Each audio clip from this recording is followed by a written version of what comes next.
एक दिन जब मनु ब्रह्मा जी से बात करते हैं तो उन्हें कहते हैं, पिताजी मैं आपकी आज्ञा का पालन अवश्य करूंगा, परंतु आप इस जगत में मेरे और मेरी प्रजा के लिए रहने के लिए स्थान बताइए। देव, सब जीवों का निवास स्थान इस समय जल में डूबी हुई है, आप इस देवी के उद्धार का प्रयास करें। पृथ्वी को इस प्रकार जल में डूबा देख बहुत देर तक ब्रह्मा जी ये सोचते रहे कि इसे कैसे निकाला जाए। जिस समय मैं लोक रचना में लगा हुआ था उस समय पृथ्वी जल में डूब गई थी, रसातल को चली गई। अब तो जिनके संकल्प मात्र से मेरा जन्म हुआ है वे सर्वशक्तिमान श्री हरि ही मेरा ये कार्य पूरा करे। ब्रह्मा जी इस प्रकार विचार करते हैं। इतने में उनके नाक से अचानक ही अंगूठे के बराबर आकार का एक वराह शिशु निकला और वो वराह शिशु थोड़ी ही देर में हाथी के समान बड़ा हो गया। उस विशाल वराह को देखकर सभी मरीचि आदि मुनिजन, सनकादि सहित ब्रह्मा जी भी तरह तरह के विचार करने लगे। सुकर के रूप में आज कोई दिव्य प्राणी यहाँ प्रकट हुआ है।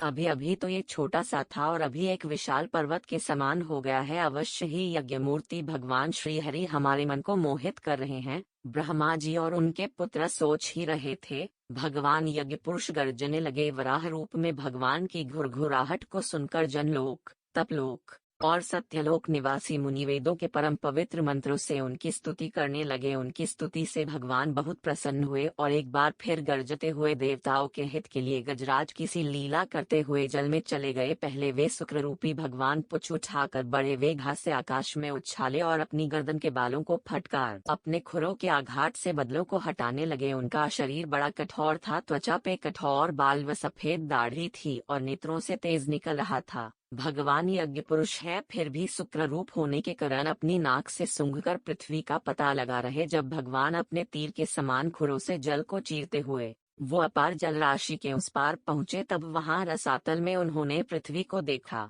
फिर वे रसातल में डूबी हुई पृथ्वी को अपने दांतों पर लेकर रसातल से ऊपर आए। जल से बाहर आते समय उनकी बड़ी शोभा हो रही थी। जल से बाहर आते समय उनके मार्ग में विघ्न डालने के लिए महापराक्रमी हिरण्यक्ष ने जल में उन पर आक्रमण किया। इससे उनका क्रोध चक्र के समान तेज हो गया और उसे उसी प्रकार मार डाला जैसे सिंह हाथी को मार देता है। इस प्रकार भगवान ने अपने दांतों की नोक पर पृथ्वी को धारण कर जल से बाहर निकला। तब ब्रह्मा मरीचि आदि सभी वेद मंत्रों से उनकी स्तुति करने लगे। भगवान अजीत आपकी जय हो, आपकी जय हो। यज्ञप्ते आपको नमस्कार है। आपने पृथ्वी का उद्धार करने के लिए ही वराह रूप धारण किया है। आपकी जय हो। जय श्री कृष्णा। दोस्तों, वीडियो को लाइक और चैनल को सब्सक्राइब जरूर करें। धन्यवाद।